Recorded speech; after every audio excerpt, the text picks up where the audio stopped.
भारत के लोग बोलते हैं कि लक्ष्मी की पूजा हम कर रहे हैं, लेकिन पैसों के मामले में बाकी देश हमसे आगे जा रहे हैं। ऐसा क्यों भाई? क्योंकि तुम पूज रहे हो लक्ष्मी को, इसीलिए तो तुम गरीब हो। तुम्हारे पास पैसे नहीं है। अगर बाहर के लोग भी लक्ष्मी की पूजा करते तो वो भी हमारे जैसे गरीब होते, उनके पास भी पैसे नहीं होते हैं। सही बोला ना? क्योंकि लक्ष्मी घर में पूजने से नहीं, मेहनत करने से आती है। मेहनत बाकी के देश कर रहे हैं, पूज हम रहे हैं। अगर अभी भी कुछ घन चक्करों को नहीं समझ में आया ना, तो भैया तुम ये समझ लो कि तुम्हारे जो भगवान हैं वो तुम्हारे ऊपर इतने मेहरबान हैं कि वो भी सोचते हैं कि बेचारे ये मुझे कितना पूजते हैं। चलो एक काम करता हूँ कि इनका पैसा उठाकर उन पागलों को दे देता हूँ जो मुझे याद किए बिना दिन रात बस फालतू के मेहनत किए जा रहे पागलों जैसे। भगवान सोचते हैं कि भैया तुम भगवान को कितना याद करते हो, तुम कितने समझदार हो। तो भला इतने समझदार इंसानों को पैसे की क्या जरूरत? इसीलिए वो तुम्हारे पैसवा को उठा के वो ना समझ को दे देते हैं, ताकि कम से कम वो तो खुश रहे। ठीक है?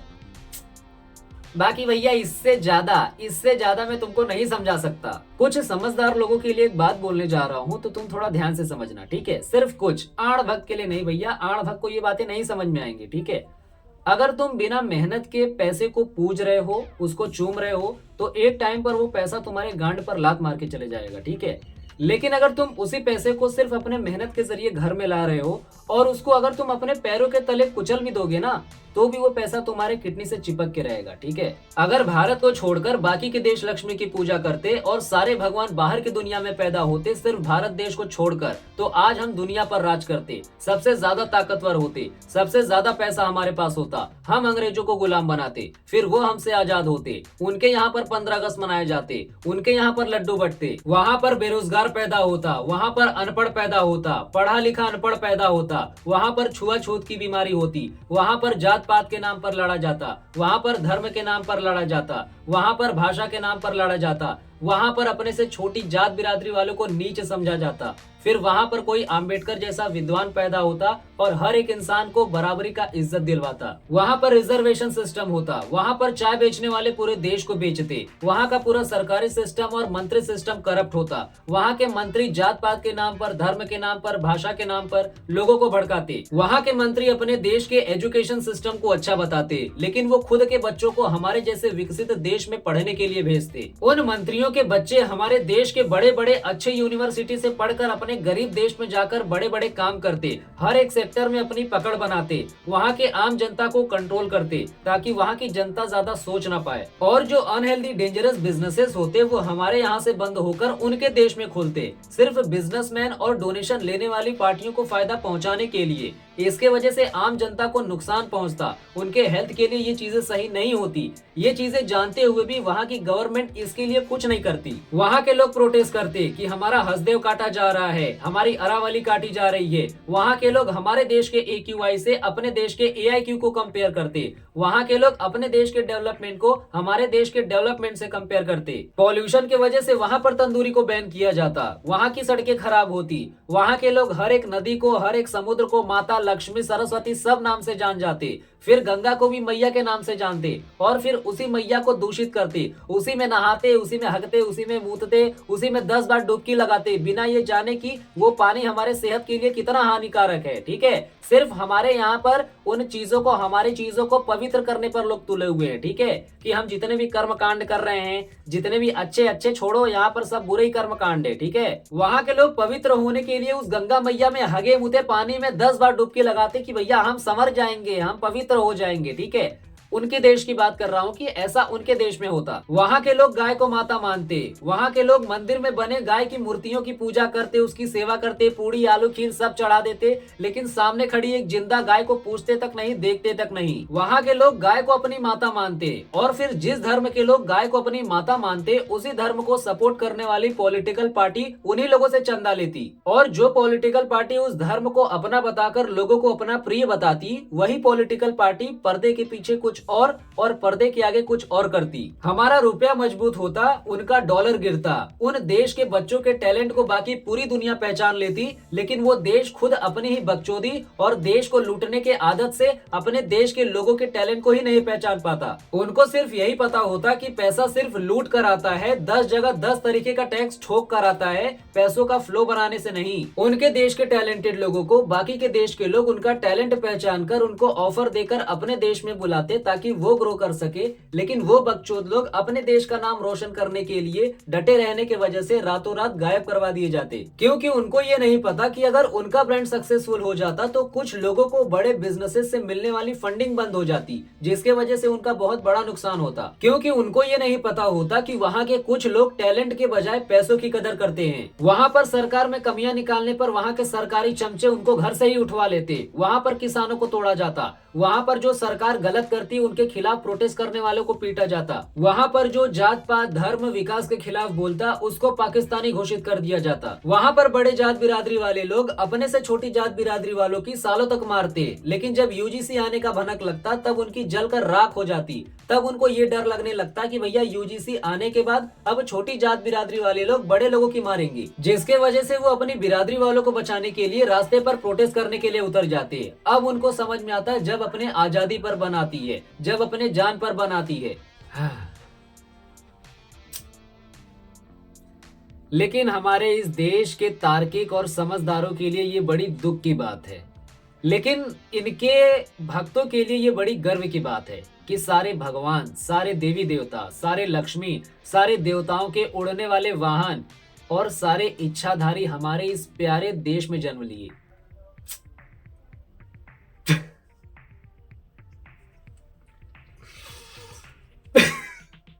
इसी के वजह से यहाँ के भक्त लोग अपने आप को भाग्यशाली समझते हैं कि हम इस धरती के इस देश में पैदा हुए। ठीक है, यही कारण है कि हम ऐसी चीजों में, ऐसे चक्करों में पड़कर अभी भी बैल बुद्धि रह गए हैं, हम अभी भी आगे नहीं बढ़ पाए। सबसे पहले तो यहाँ पर इन्होंने अपना पर्टिकुलर धर्म बना लिया, उसके बाद उस धर्म में हजारों जात पात खड़ी कर दी, उसी में मर रहे हैं, कट रहे हैं, छुआछूत की बीमारी लग गई है, अपने से नीच जात वाली को गाली दे रहे हैं, उन पर थूक रहे हैं, उनके साथ अत्याचार कर रहे हैं। अगर नीच जात वाली बुलेट चला रहा है तो उनको ठोक दे रहे हैं, गोली मार दे रहे हैं। यहाँ पर छुआछूत की बीमारी इतनी खतरनाक लग गई है कि किसी के हाथ का पानी तक नहीं पी रहे हैं, किसी के हाथ का खाना तक नहीं खा रहे हैं। गोबर मुद खा पी लेंगे वो चलेगा, आड़ भक्त ये सब कर लेंगे वो चलेगा, लेकिन किसी एक इंसान के हाथ का पानी नहीं पिएंगे वो नहीं चलेगा, खाना नहीं खाएंगे वो नहीं चलेगा। हमारे देश का सबसे खतरनाक सिस्टम ये जातिवाद है। ये जातिवाद इतना खतरनाक है कि सामने वाले को इंसान नहीं समझता। ठीक है, पत्थर की पूजा कर लेंगे, उसमें भगवान दिख जाएगा,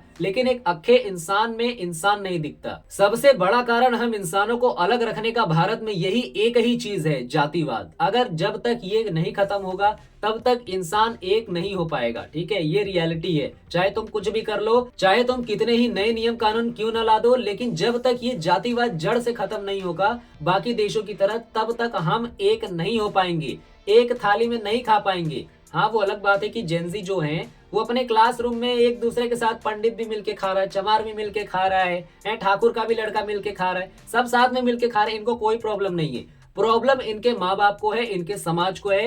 यही ये कीड़ा जो है ना, ये फैला रहे, सभी के पिछवाड़े में डाल रहे। देख बेटा, हम ये हैं। अब ये सारी चीजें समझना आपका काम है कि आखिर ये सारी चीजें काम कैसे करती है, कैसे लोगों पर प्रभाव डालती है।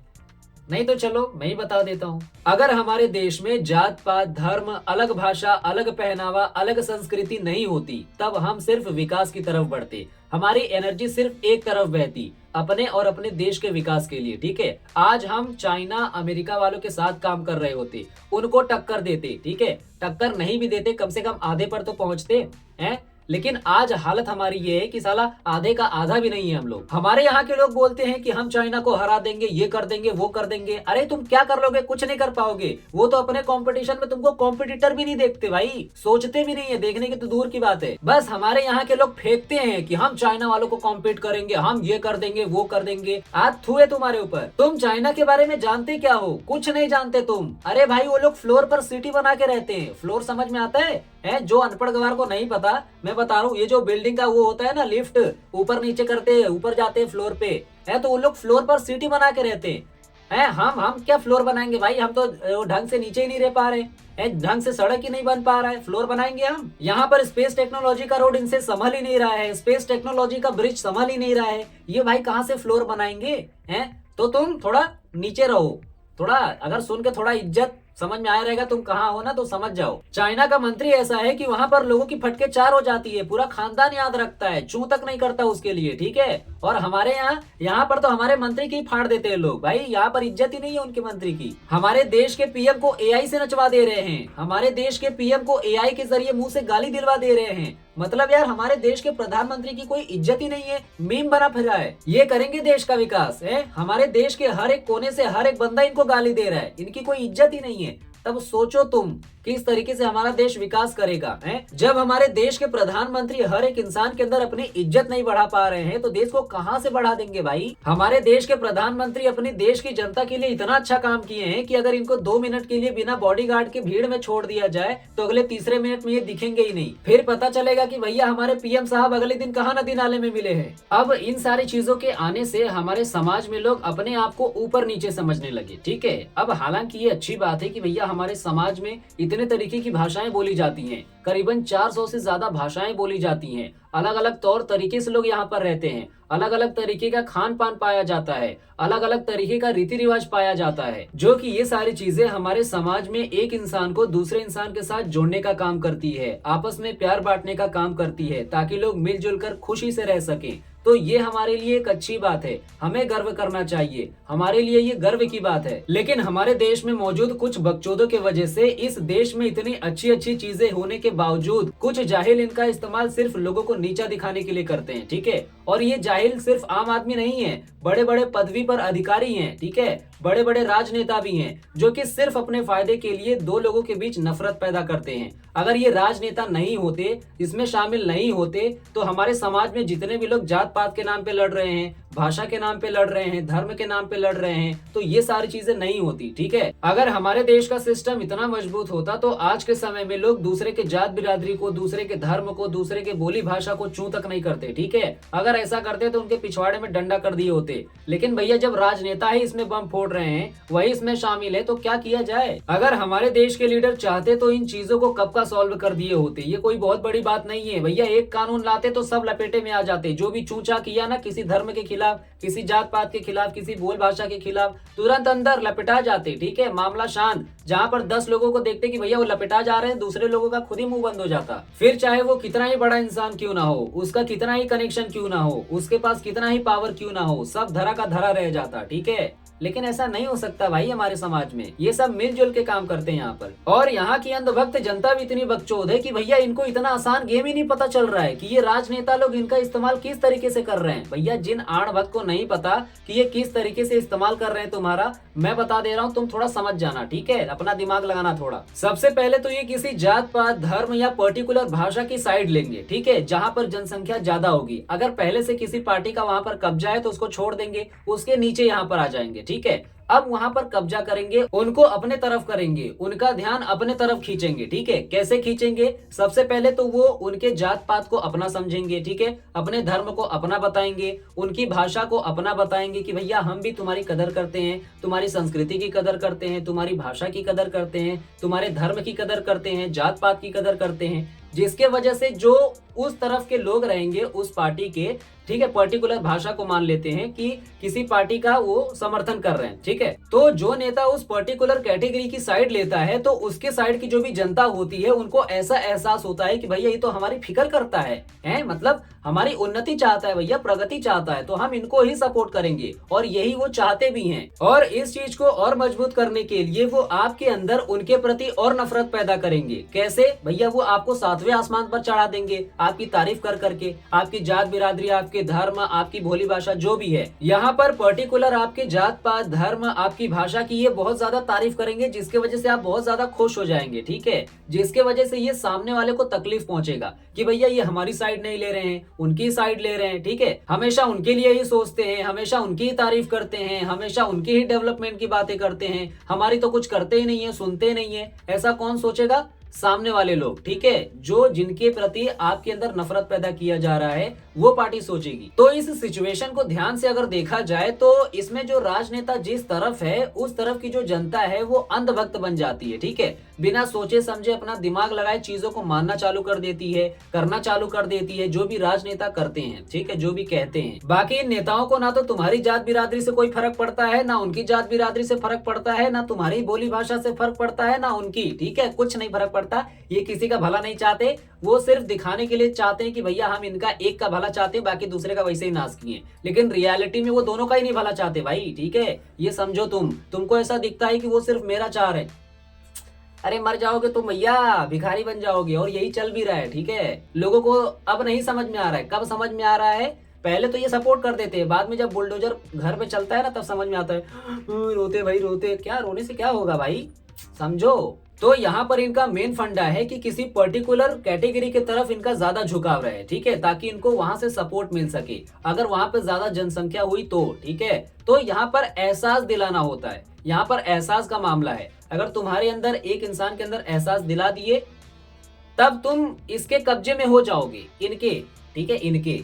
तो भाई साहब जागो जागो भाई साहब, जब तक आप इनके बहकावे में आते रहोगे तब तक ये आपको लपेटते जाएंगे, ठीक है। तो थोड़ा देखो, आंख खोल के देखो, आण भक्त का पर्दा हटा के देखो क्या चल रहा है समाज में, क्या सही है क्या गलत है, नहीं तो ये आपको चैन से जीने तक नहीं देंगे, ठीक है। पूरी जिंदगी ये 5 किलो राशन में ही निकलवा देंगे तुम्हारी। तो समझ जाओ, देखो थोड़ा क्या चल रहा है समाज में, ठीक है। जिस दिन आप इनका गेम समझ जाओगे उस दिन ये आपको नहीं, आप इनको कंट्रोल करने लगोगे, ठीक है, तब ये हमारा देश सुधरेगा। जब तक अपना फायदा देखने वाले लोग सरकारी सिस्टम के कुर्सी पर बैठे हैं तब तक ये देश बाकी देश की तरफ विकास नहीं करेगा, ये मैं गारंटी दे रहा हूँ, ठीक है। बोलो कहाँ लिखवाना है, बोलो, फिर चाहे कोई अधिकारी हो, फिर चाहे कोई राजनेता हो, ठीक है। ये सरकारी सिस्टम देश की सेवा के लिए बना है, लेकिन यहाँ पर लोग अपनी ही सेवा किए जा रहे हैं ताकि बाकी के 6 जन्म में सेवा ना करना पड़ जाए। हमारे देश के लोग सिस्टम के आड़ में अपना विकास कर रहे हैं, कुर्सी के नीचे से अपना कमीशन खींच रहे हैं, जनता के विकास का हिस्सा अपने जेब में रख रहे हैं,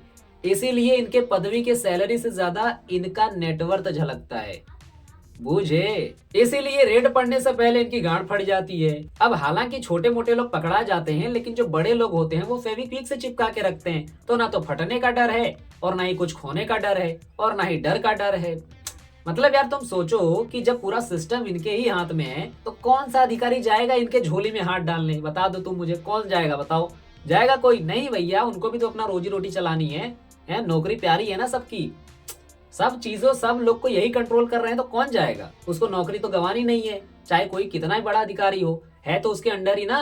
कनेक्शन के कनेक्शन ऊपर चलते रहते हैं, यहाँ पर कनेक्शन के कनेक्शन, समझ रहे हो ना, यहाँ पर सारा काम कनेक्शन का होता है। तो मुझे नहीं लगता कि कोई अधिकारी इनको छेड़ेगा, ठीक है, क्योंकि अधिकारी तो राजनेता के अंडर में ही आते हैं। लेकिन गरीब साला अगर गलती से 10 रुपए ज्यादा कमा ले तो भैया छापा पड़ जाता है इनके घर पे, इतने रफ्तार में इनकी गाड़ियां दौड़ती है, पता ही नहीं चलता कब ये घर पे पहुंच गए। अधिकारी घर पे पहुंचने के बाद बोलेंगे भैया लाओ लाओ फटाफट 10 रुपए का हिसाब किताब दो, कहाँ से आया 10 रुपए एक्स्ट्रा है, कैसे कमाए, तुम्हारी औकात कैसे 10 रुपए कमाने की है। तब अगर तुम सही तरीके से हिसाब किताब दे दिए कि भैया देखो 10 रुपए मैंने इस तरीके से कमाया, ठीक है, तो बोलेंगे ठीक है ये बात तो तुमने साबित कर दिया, अब लाओ टैक्स, ठीक है, साबित कर दिया तुमने तो टैक्स भरो। अगर नहीं साबित कर पाए तो वो भी जब्त कर लिए। और अमीरों के लिए भैया अंधारे में नियम कानून हेरा जाते, पता ही नहीं चलता है। मतलब यार गरीबों के लिए इनका नियम कानून धड़ाधड़ काम करता है। मामूली से चोर को पकड़ने के लिए हइया से हुइया चुई करके चले जाएंगे, पता ही नहीं चलेगा कब गाड़ी पहुंच गई पुलिस की, ठीक है। लेकिन बड़े लोगों के लिए, बड़े लोगों के समय पर इनका नियम कानून ही हेरा जाता है, अंधारे में कुछ दिखता ही नहीं है, पता ही नहीं चलता कि इन्होंने क्या किया है, कैसे किया है। उस टाइम पर भैया इनकी गाड़ी खड़ी हो जाती है, इनके गाड़ी में तेल ही नहीं होता भागने के लिए। लेकिन एक मामूली इंसान को पकड़ने के लिए इनकी गाड़ी यहाँ से वहां चुई दे पहुंच जाएगी, रातों रात पता ही नहीं चलेगा। इस सिस्टम को अच्छे लोगों से रिप्लेस करना पड़ेगा, तब जाकर हमारा देश सुधरेगा, ठीक है। और इसकी शुरुआत एक अच्छे एजुकेशन सिस्टम से होगी, ठीक है, जहां पर सही डायरेक्शन, सही बिहेवियर और सही मैनर सिखाई जाती हो। उसके बाद इनमें कंपटीशन होगा, कौन कितना अच्छा कर सकता है, तब जाकर हमारे देश को चलाने में पढ़े लिखे का दिमाग दौड़ेगा, ठीक है, अनपढ़ों का नहीं, बाबाओं का नहीं, पाखंडियों का नहीं, बैल बुद्धियों का नहीं, समझदारों का। लेकिन हमारे समाज में समझदारों की कदर ही नहीं की जाती, पढ़े लिखे की वैल्यू नहीं की जाती।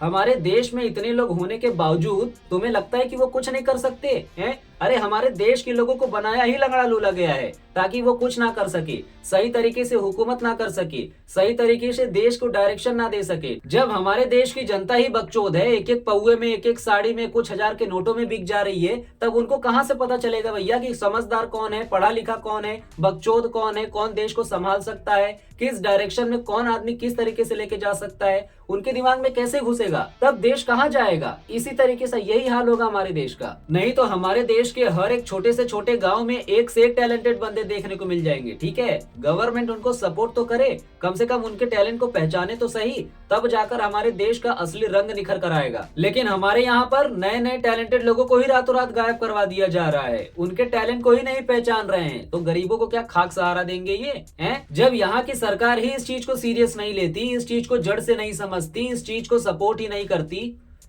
तब तुम कहाँ उम्मीद लगा रहे हो कि हमारा देश आगे बढ़ेगा। चाइना जैसा, अमेरिका जैसा, भूल जाओ सब, उम्मीद लगाना छोड़ दो। फिर बोलेंगे देश का पॉपुलेशन बढ़ रहा है। अरे भैया तुम उस पॉपुलेशन का सही तरीके से इस्तेमाल करो ना, है देश को बदलने के लिए, तब ये नौबत ही नहीं आएगी। जिस तरीके से चाइना वाले मौजूदा हर एक इंसान का अपना फायदा ले रहे हैं, ठीक है, हर एक इंसान वहां पर काम कर रहा है, ठीक है, जवान से लेके बुढ़ा तक, बच्चे तक कर रहे हैं, हर एक चीज स्कूल में पढ़ भी रहे हैं ना, तो उसको प्रैक्टिकल चीजें करके दिखाई जा रही हैं, वहां पर प्रैक्टिकल काम करवा के दिखा जा रहा है ताकि वो सही तरीके से काम कर सके। जो कि एक टाइम पर उनके देश का पॉपुलेशन हमारे देश से कहीं ज्यादा आगे था, लेकिन वो फिर भी अपने आप को संभाल लिए ना। तो भैया इस तरीके से तुम भी अपने देश का फायदा लो। लेकिन हमारे देश में हमारी सरकार हमारा फायदा ले किस तरीके से रही है, लोगों को लूट कर, 10 जगह 10 तरीके का टैक्स ठोक कर, टैक्स का परसेंटेज बढ़ा बढ़ा कर, ठीक है, ऐसे नहीं चलता देश। ठीक है, अब ये छोटी मुंह बड़ी बात बोल रहा हूं मैं, लेकिन जहां तक मुझे लगता है ऐसा नहीं चलता देश। अगर मैं गलत बोल रहा हूं तो बाकी के देश के लोगों को देख सकते हो, बाकी के देश का डेवलपमेंट देख सकते हो, बाकी के देश के लोगों का नियम कानून देख सकते हो, ठीक है, बाकी के देश के लोगों का रहने का तौर तरीका देख सकते हो, बाकी देश का डिसिप्लिन देख सकते हो कि किस तरीके से वहां पर सारी चीजें मेंटेन है। ठीक है, देश को अगर दौड़ाना है ना, तो सरकार का भी लोगों के लिए उतना ही योगदान होना चाहिए। लेकिन हमारे देश का सिचुएशन देखकर ऐसा लगता नहीं है। सिचुएशन देखकर यही लगता है कि सैकड़ों साल निकल जाएंगे हमारे देश को बदलने में। ठीक है, जिस हिसाब का यहाँ पर करप्शन चल रहा है, जिस तरीके के माइंडसेट वाले बंदे यहाँ पर सरकारी सिस्टम में भरे पड़े, ठीक है, तो मुश्किल लग रहा है। अगर तुम्हारे साथ रेप हो रहा है तो तुम मजे लो, है ना। जब तक ऐसे लोग हमारे सिस्टम में, अगर इतना सा भी इनका अंश छूट गया ना, इतना सा भी, इतना 0.01% भी छूट गया ना, तो ये पनपते पनपते आगे चल के ये पूरा का पूरा 100% कवर कर लेगा। ठीक है, तो जब तक इसको भैया जड़ से तुम नहीं खत्म करोगे, समझो इस चीज को, ये बहुत ज्यादा इंपॉर्टेंट चीज है। ठीक है, तुम सोचते हो ये नया नियम कानून आ जाएगा, वो नया नियम कानून आ जाएगा, देश सुधर जाएगा, नहीं सुधरेगा भैया। तुम समझो, समझते क्यों नहीं हो। जब तक हमारे देश में कुछ इस तरीके का सुझाव देने वाले नेता मौजूद हैं, तब तक तुम चाह कर भी अपने हिसाब से कोई अच्छा काम नहीं कर सकते। ठीक है, क्योंकि रहोगे तो तुम उनके अंडर में ही, है ना। तो बहुत मुश्किल लग रहा है। ठीक है, लग नहीं रहा है, 100% है, मुश्किल है। क्यों पता है?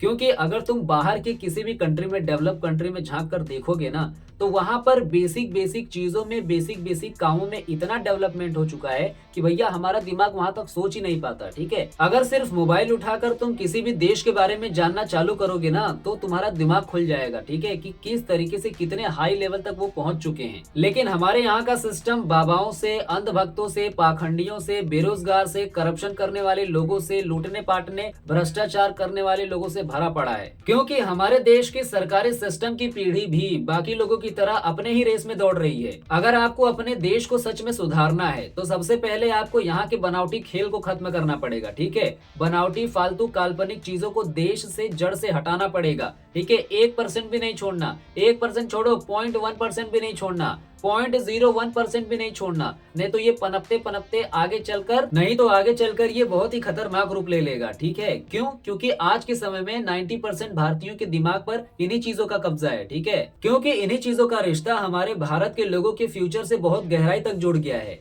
अब कैसे, इसको समझो। मैं सिर्फ सही डायरेक्शन बता रहा हूँ जो हमारे देश को बदलने के लिए बहुत ज्यादा इंपॉर्टेंट है, हमारे देश के लिए बहुत ज्यादा जरूरी है। अब किन किन चीजों को हमारे देश से जड़ से हटाना पड़ेगा, तब जाकर हमारा देश सुधर पाएगा। ठीक है, इसको थोड़ा ध्यान से समझना। क्यों?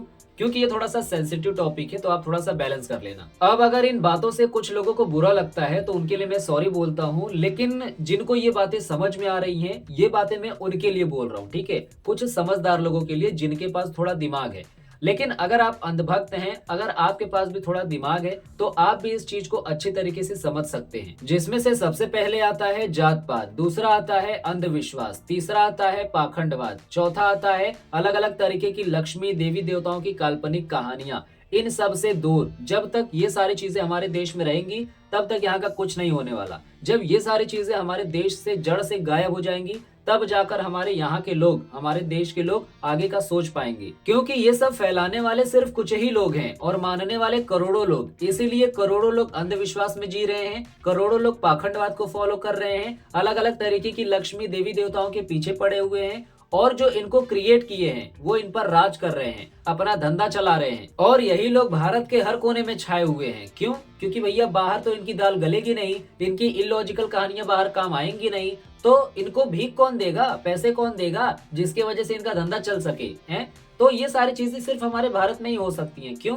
क्योंकि यहाँ पर सारे के सारे अनपढ़ हैं, पढ़े लिखे अनपढ़ हैं, तभी तो ऐसे लोगों की प्रजाति हमारे देश में जिंदा है। नहीं तो ये कब का निपट चुके होते, इनका नामो निशान ही नहीं होता। ठीक है, लेकिन ये सब चल रहा है और अभी कितने सालों तक ये चलता रहेगा। ऐसे ही हमारे देश के लोगों को ये भरमा के रखते हैं और उनसे पैसे ऐंठते हैं। ठीक है, अब यहाँ पर मैं पर्टिकुलर नाम तो नहीं लूंगा, नहीं तो विवाद हो जाएगा, है ना। बाकी जो रियलिटी है वो रियलिटी है। आप सिर्फ पैसे कमाने के लिए रियलिटी को नहीं बदल सकते, जो रियलिटी है वो रियलिटी ही रहेगा। अब इन सारी चीजों को हमारे देश से हटाने से होगा क्या? अब भैया बहुत से लोग ये बोलते हैं कि अगर बाहर के कंट्री में भगवान नहीं होंगे तो क्या होगा। अब हालांकि ये इलॉजिकल बात है। लॉजिकल बात ये है कि भैया अगर बाहर के कंट्री में हमारे जैसे भगवान को पूजा नहीं जाएगा तो उनका क्या होगा। ठीक है, ये लॉजिकल बात है। भगवान का होना और भगवान को पूजना दोनों अलग बात है। ठीक है, भगवान हर जगह है, लेकिन पूजा सिर्फ कुछ ही जगहों पर जाता है, जिसमें कि भारत हमारा सबसे पहले नंबर पर आता है। तो ये लॉजिकल बात है। लेकिन हमारे यहाँ के लोग इलॉजिकल बात करते हैं कि अगर बाकी के देश में भगवान नहीं होगा तो क्या होगा।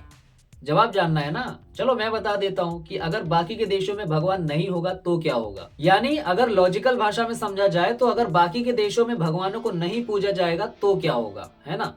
चलो देखते हैं। जिस देश में भगवान को नहीं पूजा जाएगा उस देश की बिल्डिंगें कुछ इस तरीके की होंगी, वहाँ के रोड कुछ इस तरीके के होंगे, वहाँ की साफ सफाई कुछ इस तरीके की होगी, ढंग का नियम कानून बनेगा, ढंग का एजुकेशन सिस्टम होगा, लोगों के अंदर बेसिक बिहेवियर होगा, कॉमन सेंस होगा, सिविक सेंस होगा, करप्शन कम से कम होगा, वेल एजुकेटेड डिसिप्लिन वहाँ का सिस्टम होगा, कहाँ पर टैक्स लिया जाएगा, कहाँ पर नहीं लिया जाएगा, कितना लिया जाएगा, ये सब सोच समझ कर किया जाएगा। ठीक है, इस तरीके का वहाँ का एनवायरमेंट होगा। तो कुछ इस तरीके का वहाँ पर डेवलपमेंट होगा जहाँ पर भगवानों को नहीं पूजा जाएगा। ठीक है, क्यों? क्योंकि वहाँ के लोगों के पास 10 तरीके का भगवान बनाकर 10 तरीके से उनको पूजने का टाइम नहीं है उनके पास। ठीक है, एक अच्छा एनवायरमेंट बनाने के लिए ढंग का पढ़ा लिखा होना जरूरी है, एक अच्छा एनवायरमेंट बनाने के लिए ढंग के नियम कानून होने जरूरी है, एक अच्छा एनवायरमेंट बनाने के लिए ढंग के सरकारी सिस्टम होने जरूरी है, तब जाकर हमारा देश सही तरीके से आगे बढ़ पाएगा। ठीक है, जब तक हम इन पाखंडियों के चक्कर में, ये सब जो भ्रम पैदा करने वाले हैं इनके चक्कर में, और जब तक ये फालतू की चीजें हमारे देश में करने वाले लोग हैं, तब तक हम इस दलदल में ही रहेंगे। तो जितना हो सके और जितना जल्दी हो सके हमारे देश के सिस्टम में बैठे करप्शन खोरों को, बाबाओं को, अनपढ़ों को इस सिस्टम से बाहर निकालो। ठीक है, तब जाकर हम सुधर पाएंगे। नहीं तो आम जनता अपने में लगे रहेगी और वो अपने में लगे रहेंगे। तुम टैक्स देते जाओगे, वो टैक्स लेते जाएंगे, अपनी जेबें भरते जाएंगे। ठीक है, तो सदा कर बैठने से अच्छा है कि अगर तुम देश के किसी भी कोने में हो तो उस जगह से उठकर लोगों को जागरूक करना शुरू कर दो। ठीक है, क्योंकि ये गवर्नमेंट, ये हमारा एजुकेशन सिस्टम लोगों को रियलिटी चेक नहीं बताएगा। ठीक है, क्यों बताएगा भाई? क्योंकि ऊपर लोगों को नुकसान होगा। ऑब्वियसली ये लोग सिस्टम के आगे झुकना सिखाते हैं, सिस्टम के नीचे रहकर किस तरीके से काम करना है ये चीजें सिखाते हैं, सिस्टम पर किस तरीके से कब्जा करना है ये नहीं बताएंगे। ठीक है, ताकि तुम ना लीडर बन जाओ, उनका ना नुकसान हो जाए। तुम वो चीजें पढ़ो जिसको पढ़ने पर रोक है, तुम वो चीजें करो जिसको करने पर रोक है, तुम वहां जाओ जहां पर जाने पर रोक है। ठीक है, गलत जगहों पर नहीं। जहाँ से आपको नई चीजें जानने को मिल सकती हैं, उन चीजों को बिल्कुल करो, ताकि आपको पता चले कि उसके बाहर की दुनिया कैसी है, वहां पर लोग किस तरीके से रहते हैं, किस तरीके से हुकूमत करते हैं, किस तरीके से लोगों को झुकाते हैं। ये सारी चीजें आपको पता चलेगी। किस तरीके से लोगों को कंट्रोल किया जाता है, किस तरीके से नियम कानून बनाए जाते हैं, किस तरीके से बड़े लोगों के लिए नियम कानून नहीं होते, सिर्फ गरीबों के लिए होते हैं। ये सारी चीजें तुम्हें जानना चाहिए, जो कि एक आम आदमी के लिए बहुत जरूरी बात है। ठीक है, तभी जाकर हमारे देश से एक नया टैलेंट निकल सकता है। लेकिन इसमें 90% खतरा गलत चीजों का होता है। ठीक है, यानी अगर ये सारी चीजें गलत इंसान के खोपड़े में घुस जाती हैं, तो आगे चलकर ये आगे की जनरेशन के लिए बहुत ही डेंजरस साबित हो सकता है। क्यों? क्योंकि आने वाले टाइम में वो अपना अलग तिकड़म वाला दिमाग चलाने लगेगा। ठीक है, ताकि उसको फायदा हो। और आज के समय में बड़े लोग यही काम कर रहे हैं। उनके हाथ पांव कितने दूर तक फैले हुए हैं, एक आम आदमी को पता तक नहीं है। अभी कुछ दिन पहले कोई फाइल रिलीज हुई थी, है ना, तो आपको पता चल गया होगा कि कितने बड़े लोग कितने बड़े बड़े कांड कर चुके हैं। तो यही सारी चीजें होती हैं। अगर गलत इंसान के हाथ में पैसा, पावर, कनेक्शन, सारी चीजें चली जाए, तो वो किस हद तक जा सकता है, ये तुम सोच भी नहीं सकते। सो आई होप आपको इस वीडियो में कुछ तो समझ में आया होगा, है ना। इतने बड़े वीडियो में से कुछ तो समझ में आया होगा, है ना। बाकी हमारा वीडियो यहाँ पर एंड होता है। फिर मिलते हैं हम नेक्स्ट वीडियो में। तब तक आप हंसते रहिए, खेलते रहिए और मुस्कुराते रहिए।